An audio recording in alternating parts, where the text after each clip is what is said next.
The last piece to the Field API puzzle is displaying the data that we've collected from site administrators for the site's end users.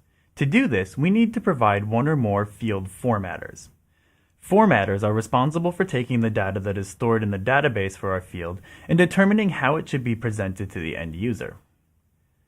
In this lesson, we'll use a combination of hook field formatter info and hook field formatter view to provide two different formatters for our RGB field.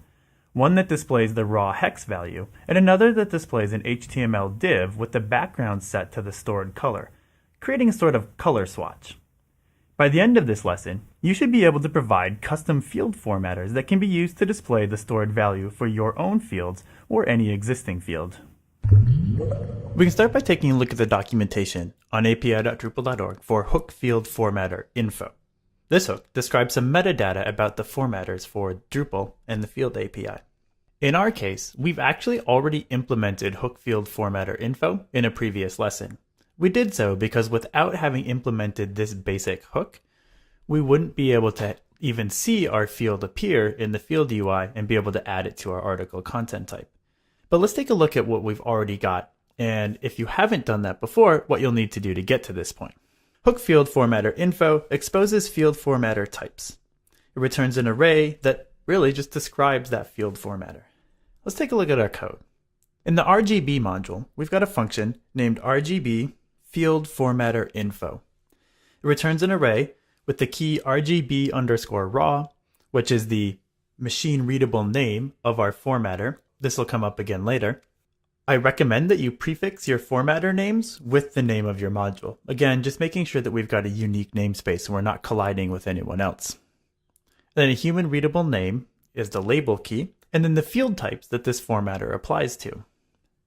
With that in place, when we go and look at our site, if I go to the Structure tab and then Content Types, and I go to the Manage Display tab for the article content type, I can see where these formatters are showing up. For our color field, which is already added to the article content type, you can see that it's got the label and the select box where I can choose which formatter to use and the human readable name there of raw color value. And we've only got one. I could optionally hide this, but we'll leave it displayed.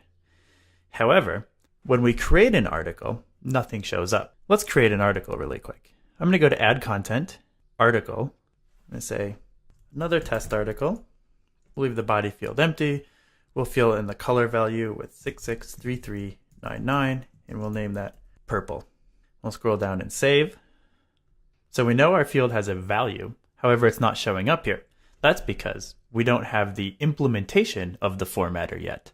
The formatter implementation happens inside of hook field formatter view. Let's take a look at the documentation for that hook. On api.drupal.org, I've pulled up the documentation for hook field formatter view, which takes a bunch of arguments. The entity type and entity itself that this field is attached to, so where the value is stored. The information about this field and this specific field instance, as well as the language code, items, which contains all of the values that this field contains, and $display. We've seen all of these others other than the $display before. $display is used to tell Drupal any formatter specific settings. This hook needs to return a renderable array for the values inside of $items as an array of child elements keyed by indexes starting from 0, and a renderable array that will display the content for each of those values. Let's go ahead and add a really simple version. So if I switch back to our code, we can start by adding an implementation of hook field formatter view. It'll look something like this. So the function name is RGB field formatter view, and then that list of arguments. Inside of our field formatter view function, we need to first determine which formatter is being used. So a really easy way to do that is to add a switch statement here. This is because we could have defined multiple formatters in our implementation of hook field formatter info, and we need to make sure that we're outputting the array for the correct one. Display type here corresponds with the array key from hook field formatter info, which is set when somebody chooses that from the select list in the field UI. So I can say when the case is RGB raw, here's what I want you to do. We'll create a new variable named element, which will contain the output. So at the end, we'll want to make sure that we return that. And then we just need to make a renderable array that contains the values for this field. We'll loop over the items. We'll say for each as key value, element, key, array. This is just outputting the raw value. So really we just want to display the hex value here. We'll do type is markup. So this is a render API element of type markup. And the markup that we're going to output is, we'll call this the hex code. Hex value RGB. Items will contain each of the values for our field. Our field stores two values, the hex color and the label. We're just going to print out the color here, which is in the RGB column. So we're in the array of value, key of RGB. That looks good. We'll make sure and save that. Remember that the values inside of this $items array are user collected data, meaning that we need to make sure that we perform the appropriate sanitization when we're displaying it. Here, because I'm running it through the T function, it's going to have check plain applied. So this is safe to print out to the page. But you would want to make sure if you're not using the T function that you're outputting this in a safe way. Save that. I'm going to switch back over to our site. If I refresh the page that contains the article we just created, you can see the value of our field is showing up now. So there's the label for our field, it's named color, and the actual color that we entered is being output just as a raw value on the screen. That's neat, but let's try to make it a little bit more interesting. I actually want to use the color so that you can see what that color looks like, and we'll use the label as the name of the color. If we switch back to our code, we can actually add another formatter for our color field in our implementation of hook field formatter info. And I do so by just tacking onto this array. So I'll create a new one. We'll call this one RGB box.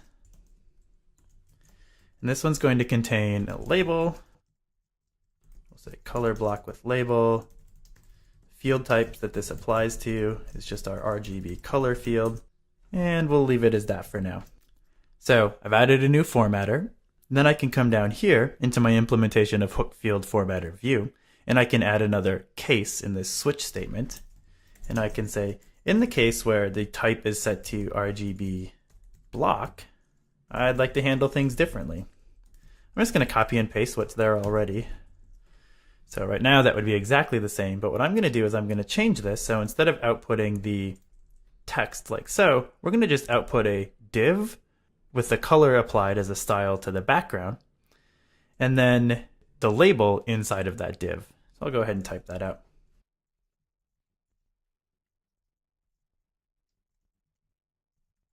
So it's still a markup element. This time we're outputting a div, and I'm hard coding here the style background hyphen color. So we're setting the CSS background color of that div, outputting the RGB value, making sure we run it through check plain so it's safe to display. And inside of the div, we'll output the label, so we'll see the color name displayed.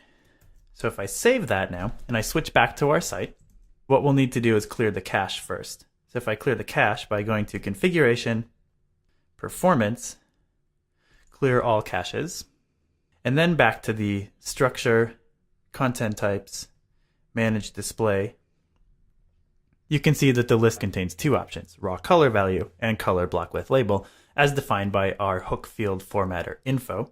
If I set it to the color block with label and click save, and when I navigate back to look at our article in other test articles, so back to the home page and then click on it,